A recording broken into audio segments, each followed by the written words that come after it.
आज पटना में मेरा ऑफिस जो है, समझिए जो भी यहाँ से लोग जाते हैं, जिनको जो सुविधा रहने का, रुकने का, बैठने का, किसी का नंबर लगाना है, कहीं पे हेल्थ में दिखाना है, सचिवालय में काम है, किसी का मतलब हर काम के लिए मैं 24 घंटे वहाँ से लेकर रमोड़ा तक होता है। प्राइवेट नर्सिंग होम में मेरे नाम पे सर आपको बता रहे 20 से 30% छूट हो जाता है जी, पटना में भी जी। मैं इसी के लिए कमेटी बता रहा था कि मैं सोचा था खबरी भी उसमें जुड़े, सभी न्यूज़ चैनल लोग जुड़े, हम लोग प्रॉपर लोग का इलाज करा पाए। प्राइवेट क्लिनिक में भी हमारे बोलने से 20-30% का डिस्काउंट होता है। 10,000 इलाज में वो 2-3 छूट हो जाएगा, उसके उस इंसान के लिए भगवान का आशीर्वाद है। नमस्कार, आप देख रहे हैं खबरी 24/7। मैं इरफान आलम।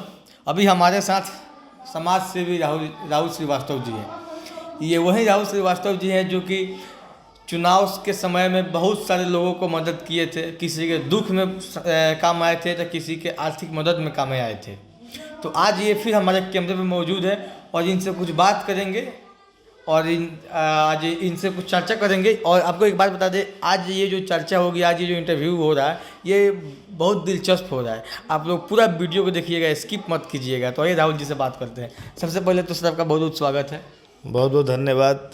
खबरी 24/7 जब भी मेरे पास आती है तो मेरा दिल रोमांचित हो जाता है, काफ़ी खुश हो जाता है। और आप लोग का जो न्यूज़ का स्तर है, जो न्यूज़ के व्यूअर हैं, जो न्यूज़ का अप्रोच हो रहा है, वो अब मुझे लग रहा है बिहार स्तर से बाहर भी जा रहा है। तो इस कामयाबी के लिए 1 लाख फॉलोअर आपके हो गए हैं, लाइक आपकी संख्या बढ़ गई और आप लोगों को वीडियो में मिलियन व्यूज जा रहा है, इसके लिए भी बहुत बहुत धन्यवाद। तो क्या कहना चाहेंगे, अभी देखा जाए तो पूरे बिहार में भाजपा के नए नियुक्त पदाधिकारी लोग नियुक्त हुए हैं, उन लोगों के लिए क्या मैसेज रहेगा? देखिए, एक टेन्योर होता है किसी पार्टी का, वो राजद हो जाए, भाजपा हो, जदयू हो।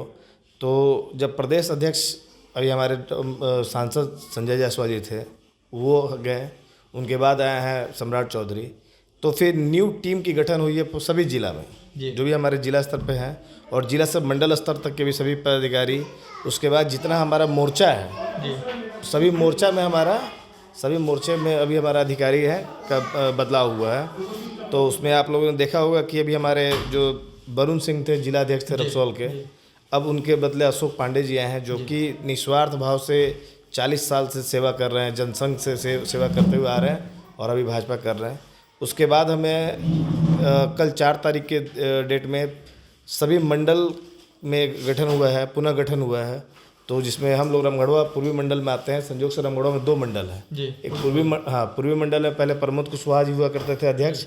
इस बार प्रमोद जी को मुझे लगता है ऊपर जिम्मेदारी दी जाएगी और यहाँ पर हमारे मनोज सिंह को, जो पैक्स अध्यक्ष हैं बैरिया पंचायत के, उनको इस बार बनाया गया है हमारे मंडल अध्यक्ष पूर्वी मंडल के। और पश्चिमी में जो थे वो पैक्स अध्यक्ष पुष्पेंद्र तिवारी थे, जो कि उनको पुनरावृत्ति हुई है, दोबारा उनको दिया गया है।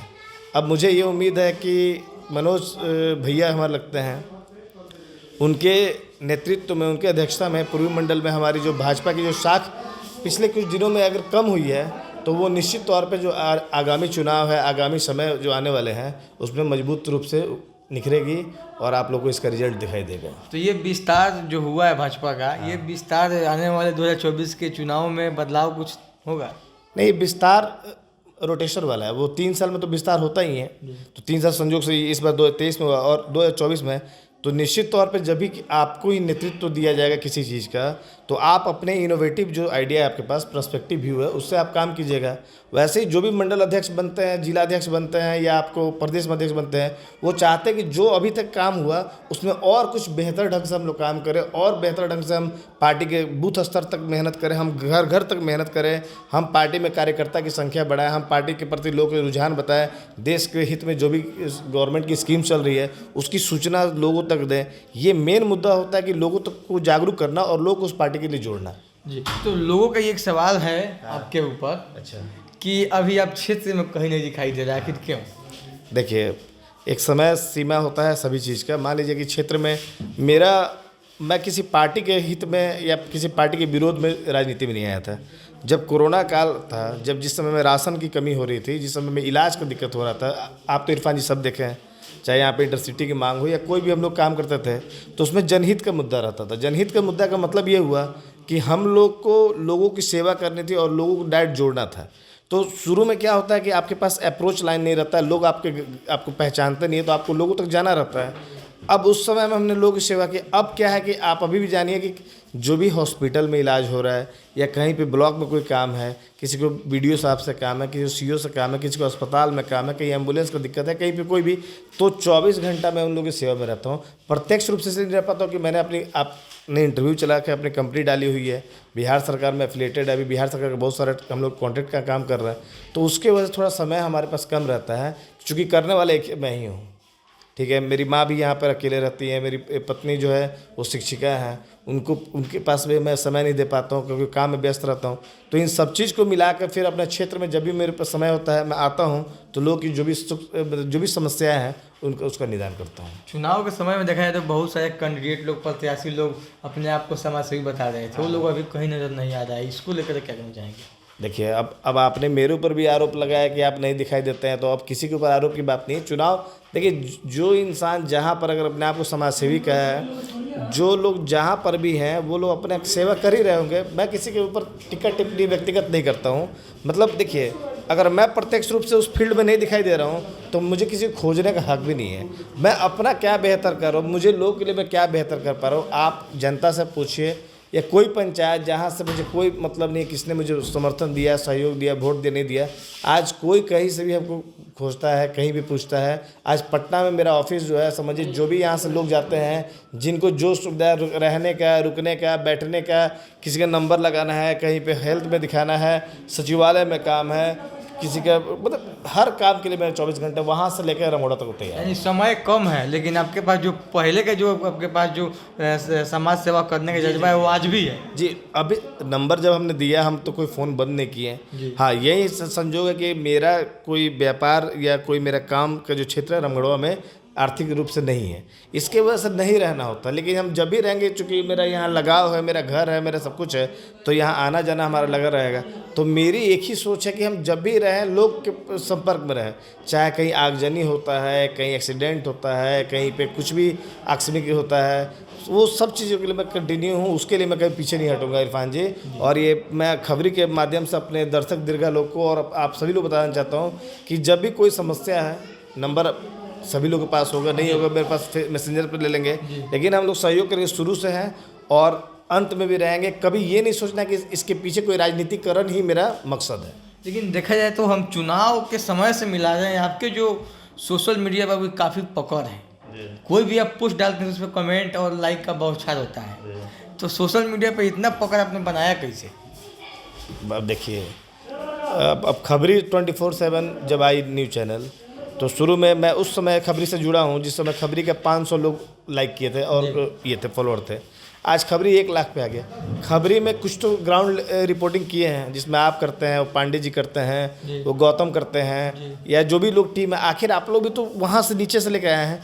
सोच, इंसान अपनी सोच प्रकट करता है, अपनी सोच रखता है समाज के सामने, और उसके सोच में जो है एकल नज़रिया नहीं होना चाहिए, निष्पक्षता होनी चाहिए। मैं भी किसी मुद्दे पे आता हूँ तो मैं ये कहता हूँ कि मान लीजिए मनीष कश्यप का आप लोग मुद्दा चला रहे थे, मैंने बोला मनीष कश्यप का बोलने का तरीका जरूर गलत है, लेकिन वो आम जन के लिए मुद्दा उठाता है, ठीक है, आम जन के हित में काम करता है। तो कोई भी चीज़ अगर आप समाज के दृष्टिकोण से कर रहे हैं तो लोग आपको लाइक करेगा, लोग आपसे जुड़ेगा जरूर। तो क्या हम लोगों को यह आश्वस्त कर दे कि पहले जैसे राहुल जी थे और आज भी वो सही हैं, अगर किसी को जरूरत पड़ता है तो आप लोग राहुल जी को कॉल कर सकते हैं, आपके सेवा में 24 घंटा राहुल जी उपलब्ध है। सर देखिए, क्रेडिट लेने वाला तो चीज़ नहीं है, लेकिन मैं बता रहा हूँ कि मेरी अब यहाँ उपलब्धता जो है ना ज़्यादा हो जाएगी, क्योंकि हम लोग बिहार में अभी हम लोग इरिगेशन डिपार्टमेंट कुछ काम करने जा रहे हैं। तो मेरा बेतिया क्षेत्र हो गया, रक्सौल मोतिहारी क्षेत्र है, तो मैं अपने क्षेत्र में काम करूँ तो मैं घर से ही काम करूँगा। जो मैं लगातार 1 साल 1.25 साल से पटना में कंटिन्यू में था, तो मेरी अब कोशिश है कि मेरी वहाँ पे टीम है, मेरे वहाँ पे वर्कर हैं, मेरे स्टाफ्स हैं, मेरे पार्टनर हैं, सब लोग काम संभाल रहा है, तो मैं यहाँ भी आकर अब काम कर दूँगा। तो आप लोग के बीच में रह के जनता के बिना मन भी नहीं लगता ना। हम लोग खुद ही एक आम जनता है, और आम लोग के बीच में क्या है, समाज है, तो उसमें नहीं मिलेंगे, जुड़ेंगे तो कैसे मजा जाएगा। इसलिए बिल्कुल सबको आश्वस्त है कि हम लोग और मजबूत तरीके से यहाँ पर रहेंगे। कुछ लोगों को अपने चुनाव के समय में बहुत बड़ा बीमारी का अपना इलाज सफल करवाया था, तो क्या लगता है अब कोई और व्यक्ति हो जिनको इलाज करवाने की जरूरत हो, आपसे संपर्क करेंगे? देखिए, आपको बता रहे हैं कि एम्स में इलाज अभी भी मैं करवा रहा था। आपको हरसिद्धि में एक मटियरिया गांव है जी, वहाँ के मैं पेशेंट का इलाज करता, उनको ब्रेन ट्यूमर था, ठीक है, बहुत मतलब पहले ब्रेस्ट कैंसर था, फिर बाद में ब्रेन ट्यूमर था। वो बेचारे बचे नहीं, लेकिन उन्होंने लेट से अप्रोच किया। मैं तो बता रहा हूँ कि हम लोग तो स्वास्थ्य मंत्री नहीं है, तेजस्वी यादव नहीं है, चाहे केंद्र में नहीं है, लेकिन अपना उतना जिद करके, मतलब डॉक्टर से ज़बरदस्ती कि सर प्लीज़ मेरे घर के हैं देख लीजिए, ऐसे करके रिक्वेस्ट मोड में करके फ़ोन अगर 5 मिनट भी आप बात कर लेंगे उनसे तो उनको रिक्वेस्ट करके गिर करके भी सारा काम करता है। प्राइवेट नर्सिंग होम में मेरे नाम पे सर आपको बता रहे 20 से 30% छूट हो जाता है जी, पटना में भी जी। मैं इसी के लिए कमेटी बता रहा था कि मैं सोचा था खबरी भी उसमें जुड़े, सभी न्यूज़ चैनल लोग जुड़े, हम लोग प्रॉपर लोग का इलाज करा पाए। प्राइवेट क्लिनिक में भी हमारे बोलने से 20-30% अगर डिस्काउंट होता है, 10 हज़ार इलाज में वो 2-3 हज़ार छूट हो जाएगा, उसके उस इंसान के लिए भगवान का आशीर्वाद है। ठीक है, यही बरकत है। तो क्या मैसेज देना चाहेंगे पूरे क्षेत्रवासियों को? माह रमज़ान का महीना चल रहा है और साथ में अभी रामनवमी गुजरी है। सबसे पहले तो जो कुछ वीडियो मैं देख रहा हूँ सोशल मीडिया पे ना, वो नवमी में जो हिंसा हुआ है उसके लिए बहुत मुझे बुरा लगा। ये सब नहीं होना चाहिए। अपने आप सनातन धर्म का अच्छे प्रचार कीजिए। रमज़ान का महीना है, बिल्कुल खुशनुमा माहौल बना रहे, सब लोग अच्छे से मनाएं। हमारा भी पर्व त्यौहार आने वाला है, सब लोग अच्छे से रहे बिल्कुल, और सब लोग एक दूसरे का साथ दें। नफ़रत से में कुछ नहीं रखा है, और नफ़रत करते करते इंसान इतना नकारात्मक हो जा रहा है कि वो जीवन में सही निर्णय नहीं ले पाता है। इसीलिए सब लोग साथ रहें, खुश रहें, मिलकर रहें। तो हमारे साथ राहुल जी थे, ये अभी क्षेत्र में उपलब्ध नहीं दिखाई दे रहे थे, तो लोगों का सवाल था, हमने सवाल कर दिया। राहुल जी का सीधा कहना है कि पहले जो राहुल श्रीवास्तव था वो आज भी राहुल श्रीवास्तव वही है, कुछ बदलाव नहीं हुआ है। और किसी अपना बिजनेस वगैरह को लेकर आदमी बाहर आता है, लेकिन क्षेत्र के लिए हमेशा 24 घंटे उपलब्ध रहूँगा। अगर किसी को जरूरत पड़े तो आप लोग इनसे संपर्क कर सकते हैं। तो सर अपने हमारे चैनल को समय दिए इसके लिए बहुत बहुत धन्यवाद सर। अरे आप लोग हम लोग को इतना इज्जत देते हैं, इतना लोगों के सामने लाते हैं, इसके लिए मैं भी धन्यवाद देता हूँ पूरी आपकी टीम को, और साथ में जो मीडिया के पीछे हमारे सरफुला जी हैं उनको भी धन्यवाद जी। तो आप आगे के लिए देखते रहिए खबरी 24/7। इसी तमाम खबरों के साथ हम इरफान आलम, जय हिंद।